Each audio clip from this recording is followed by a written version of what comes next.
په ولسي جرګه کې د ننګرهار د خلکو استازو او د دې ولایت بېلابېلو قومي مشرانو د ځانګړو مراسمو په ترڅ کې د امنیتي ځواکونو مېړانه وستایله.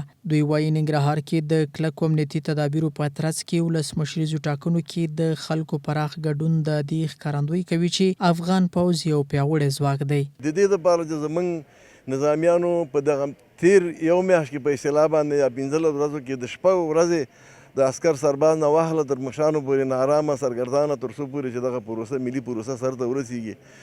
نو موږ وغوښته چې د یو څو کسه د نظامیانو په سربازان او همداسې د هغوی مشران دلته موږ ونازول د دې دپاره چې هغه زموږ نظامي وروڼه او هغه سربازان چې په موضوع کې دي او هر چې د دې هغوی باید خوشحاله شي. د انتخاباتو هغه لویه ورځ لکه د لوی اختر ورځ شوي په افغانستان کې دا یو ډیره درنده او ډیره خوږه او ډیره سپېڅلې ورځ وه. د هغې ورځې امنیت یې تامین کړی نو په دې خاطر خپل امنیتي ځواکونه تشویق کړه او ویستایل.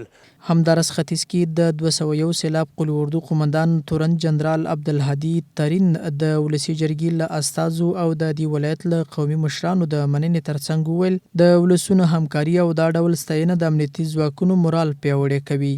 دوی به امنیت ته به انکشاف ورکوي او دادمن امنیت به دوی تامین کړي او موږ به پرې نه دو چې نور ولس به وځورېږي یا د میندو په سترګې کې به اوښکې وي.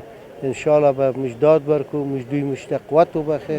انشاءالله تاسې به مطمئن اوسئ چې د تاسې بچیان چې همغسې ښوونه او روزنه لیدلې ده دوی به ښه خدمت وکړي او لا هم امنیت ته به انکشاف ورکړي. د ننګرهار امنیتي چارواکي وایي د ولسمشریزو ټاکنو په ورځ په دې ولایت کې د غټو او وړو پیښو مخنیوی شوی و او 21 حلقې بېلابېل ډوله ماینونه یې خنثی کړي دي.